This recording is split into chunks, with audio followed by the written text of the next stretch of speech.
Hi everyone, Janie here. Welcome back to my garden.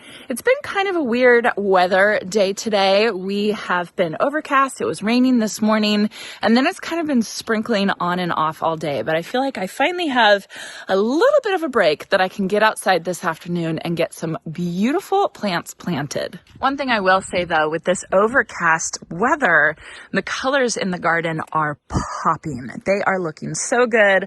The purples look more purple. The magentas look more magenta. The oranges look more orange. It just looks absolutely gorgeous, gorgeous out here. And look at my calandrina over there. That is just shining from all the way across the garden. It just looks absolutely incredible. So I am working in the orchard garden today. In particular, I'm working in this area. So this entire area over here is what I call my orchard garden. And I've been planting mainly plants that I consider are my best for the West plants. This was kind of my trial garden where I planted a lot of best for the West plants to see which ones would do really well. For instance, my cat's pajamas nepeta right there. Look at how good that looks. And then right next to that, we have the Ladybird Sun Glow Calliophis that's just looking absolutely incredible.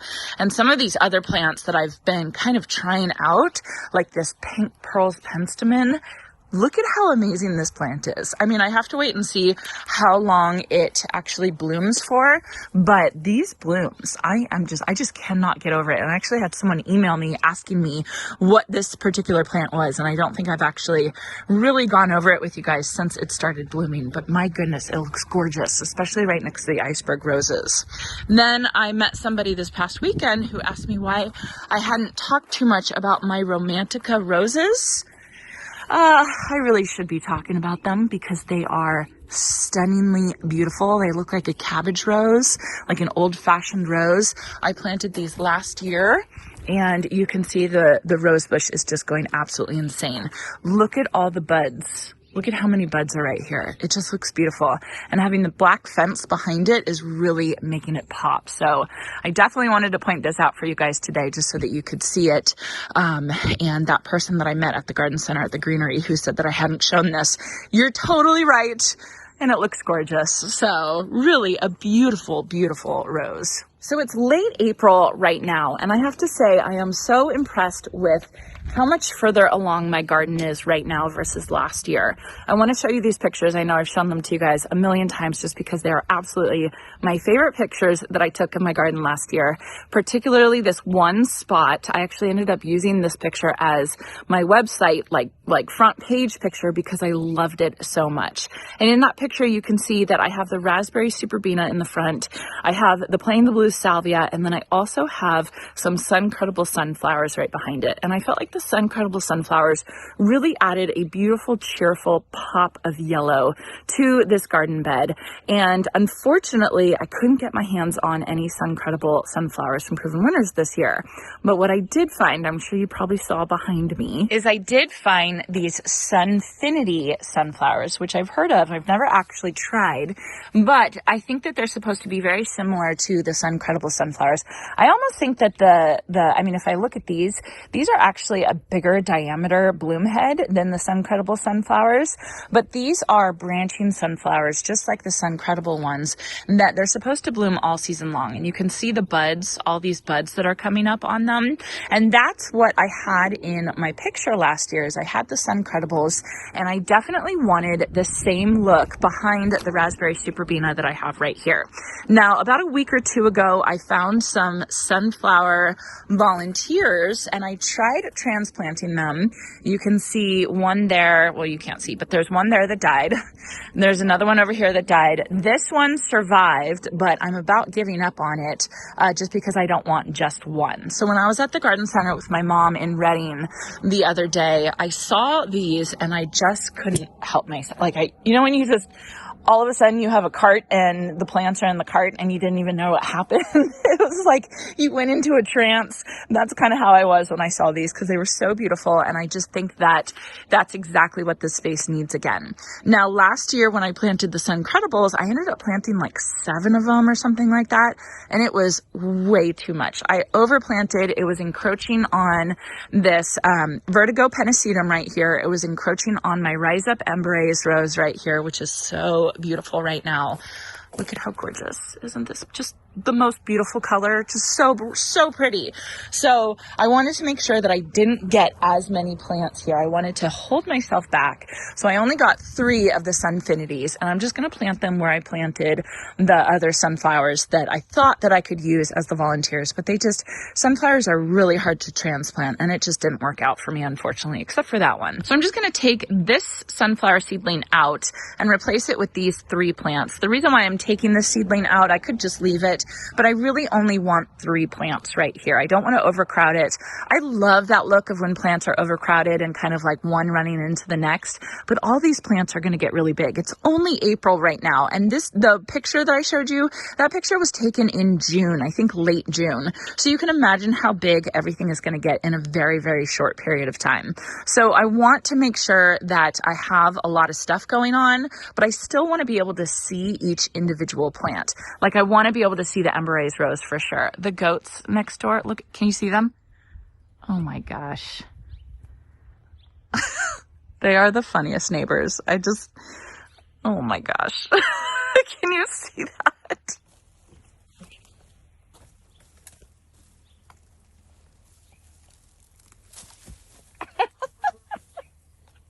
Sorry. Okay, anyway, let's get to planting. What are you doing?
All right, there we go. We've got the sunflowers planted. I think they look so good. I just think it is one of those places that are calling for sunflowers, calling for this yellow color, especially with the raspberry superbena and the purple playing the blue salvia. To me, it's just the most perfect combination in this spot right here. And the Sunfinity sunflowers are going to get about 3 to 4 feet tall and wide, and they're supposed to bloom all season long. Actually, even the clerk at the garden center was telling me how much she loved these. So I'm really excited to try them. I've tried the Suncredible ones from Proven Winners. Like I said, I think they're a little bit different, but it's kind of the same concept in that they're sunflowers that are branching and they're going to bloom all season long, and they're like landscape sunflowers as opposed to like flower farm sunflowers or cut flower sunflowers. So I think that'll be really fun to have these here. You guys saw me, I was pinching with my gloves on. I was pinching all the aphids that I found on this Rise Up Emberaze rose, which I'm actually not too nervous about. I wanted to point this out because it's a concept that took me a while to learn when I first started gardening. Is when I would come out here and I would see some aphids on my roses, I would get really scared and I would think, okay, what do I have to spray on the aphids to make them go away?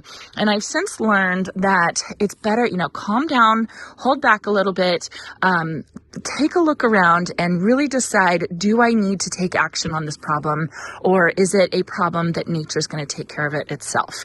And I think, looking at this, I think I'm going to watch it, but I don't think I'm going to do anything about it right now, because you can see I have some warriors here. There's one there. There's a ladybug right there. There's one there. There's one there. I have ladybugs all over this Rise Up Embrace rose taking care of these aphids, and they're going to be eating on these aphids and getting rid of them, and they're going to lay their eggs and have ladybug larvae, which really go crazy with aphids. And so because I see the good bugs here, I'm not too worried about the problem. And like I said, this took me a really long time to learn, because you see something like this and you think, oh, we need to spray something really strong. What do you use for aphids? You know, all that kind of stuff. But here's the problem. If I was to spray something right now, I would possibly kill these ladybugs, or I would just encourage them to go somewhere else because they no longer have a meal here. And then I would lose this protection that I have on this plant. And if I lose this protection, then in 2 weeks after I sprayed the first time, all the aphids would come back and these ladybugs would not come back. And then I would have a problem on my hands. So I have learned that if I see aphids, you know, we all have different levels of tolerance, and my level of tolerance is a little bit higher than it used to be.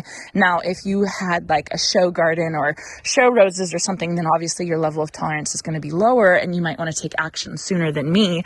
But by seeing all of this beneficial bug activity, I know that the problem is going to be taken care of very, very quickly.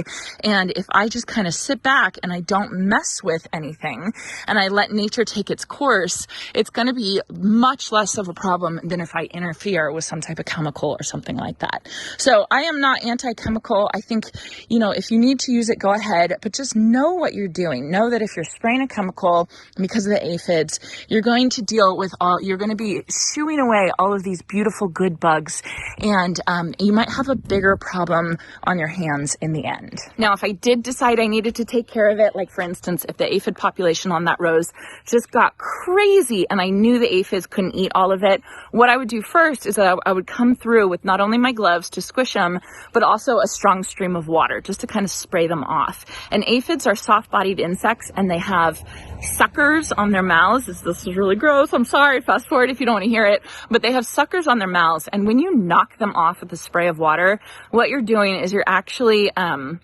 disengaging that sucker on their mouth, so they no longer can eat, and so they won't go back on your roses, and they'll basically die, and you'll take care of the problem. And all you needed was some water. And so those beautiful beneficials on there, they will not get harmed by the water. It's just the aphids that'll get harmed by the water. So I'm really sorry that that's so gross, but it's something that I want you guys to think about when you do see aphids, because we're kind of in that time of year where we're going to start seeing a lot of aphids in our garden. Okay, so I just ran over to my plant stash and grabbed this plant, because as I was working here, I was looking back over here thinking, okay, I probably should address this area. First of all, I have all these weeds back here. You can see that. I have Russian sage, denim and lace Russian sage growing right behind my orange blaze nyphophia. And then I do have some chiclet orange tacoma that hopefully will start blooming in a month or two. It's more of like a summer bloomer. Beautiful orange tubular flowers, very similar to a orange trumpet vine, but they stay more compact, which I just love this shrub. But back here, I have a bunch of junk that has kind of come over from my neighbor's yard with all the goats. You can see weeds and stuff like that. I also have these. These are actually called chasmanthe, and they have beautiful orange blooms in late winter, but you can see they're pretty much done now. And I think that the foliage has gotten enough sun that I feel comfortable cutting them back. But then I was thinking, if I cut them back, it's going to be kind of blank, so that's where I thought this guy could come in. This guy is called a Cape sweet pea. Here's the scientific name, Dipogon lignosus. Its nickname is mile a minute vine. So, you know what I'm going for. So this is a 10-foot vine, blooms pink spring through fall, rich soil needed, sun part sun.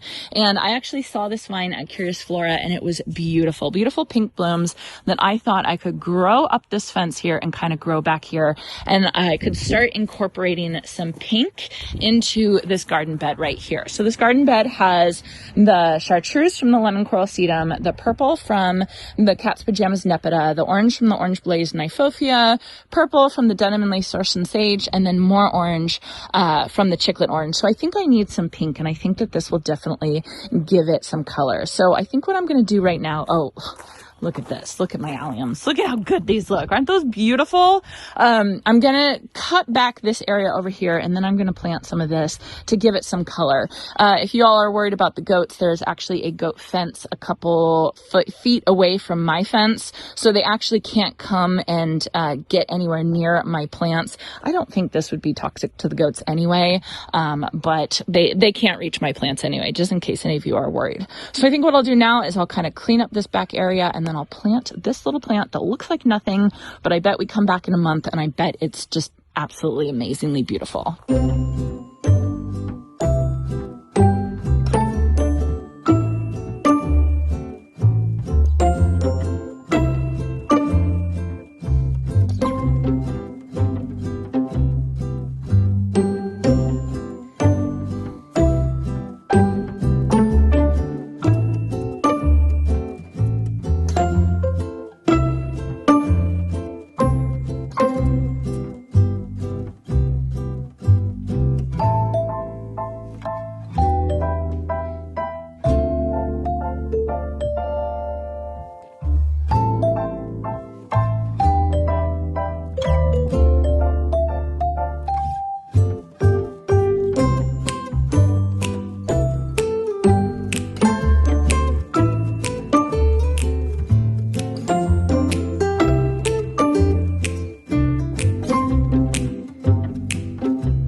So I've got all those chasmanthe cut back. Jason came out here to help me bring them to the green waste bin, and then he also started weeding because we have so many weeds. We really don't have that much, right?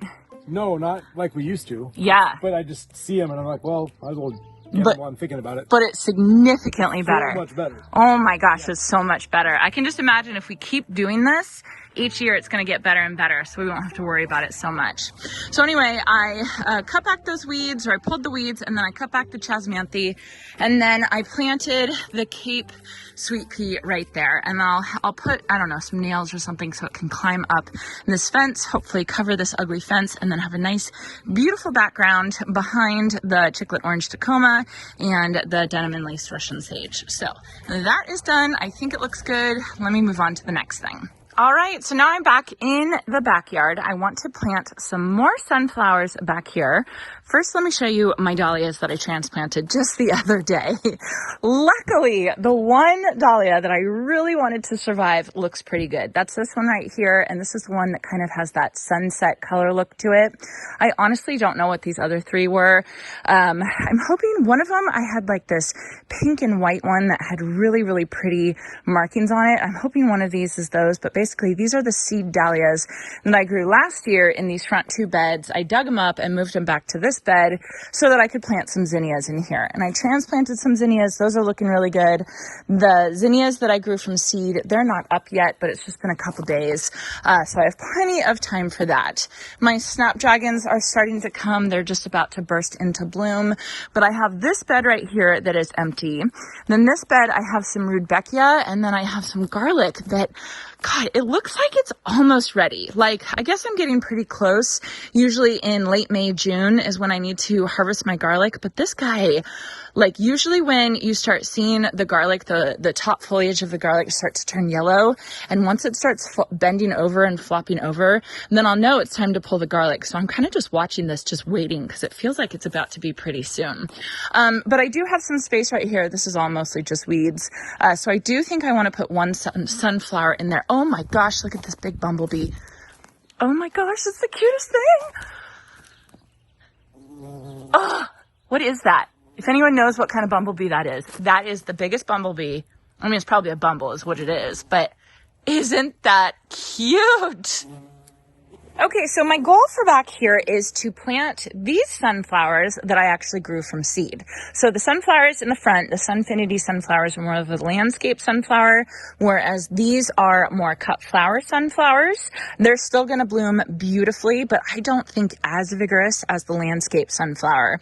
Now these I have been absolutely torturing. I thank goodness I planted them in the 3-inch Bootstrap Farmer pot. The Bootstrap Farmer has the 6L pots, 6L trays that are smaller, and then I decided to plant these in the bigger ones, which thank goodness, because I haven't gotten around to planting them. Luckily, these are all branching sunflowers, which means they have more than one bloom.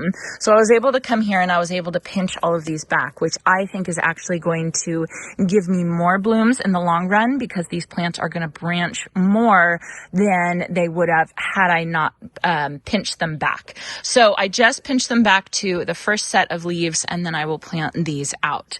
I do have these here. These I got from Curious Flora Nursery the same time I got the Cape Sweet Pea, and these are the California native sunflower called Helianthus annuus, and however you say that, Delta sunflower. They get 6 feet high, 5 feet wide. They're going to be absolutely massive.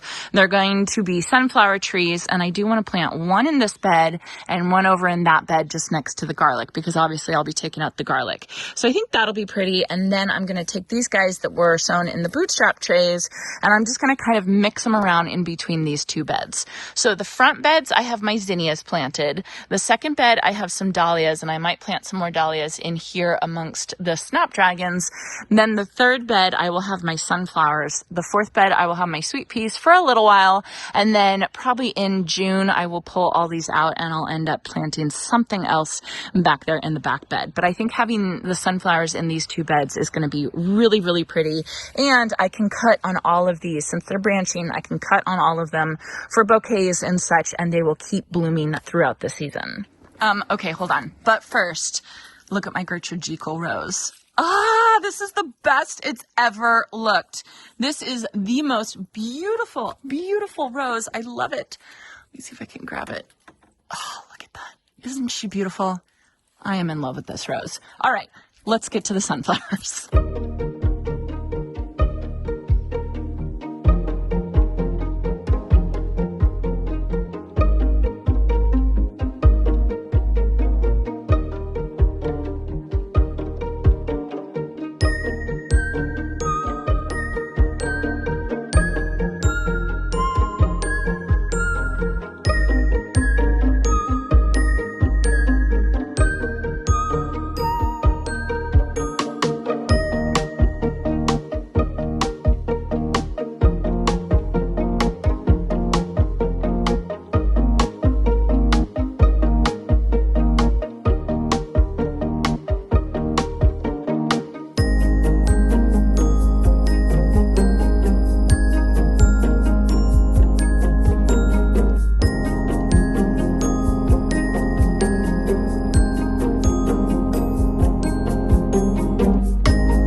All right, I've got all my sunflowers in what I will call my sunflower bed from now on. This one's going to be fine. I just got to get some drip to it. This one, I might be pushing it a little bit with the rudbeckia and the sunflowers and the garlic. I might be trying to shove a couple too many things into that bed, but that's okay. So I've got sunflowers in the backyard. I've got sunflowers in the front yard. I think I'm ready for summer. So anyway, I think that's going to be it. I just got to clean up, water this in, and hook it up to drip. I hope you all enjoyed this, and I hope you all have a chance to get in your garden today.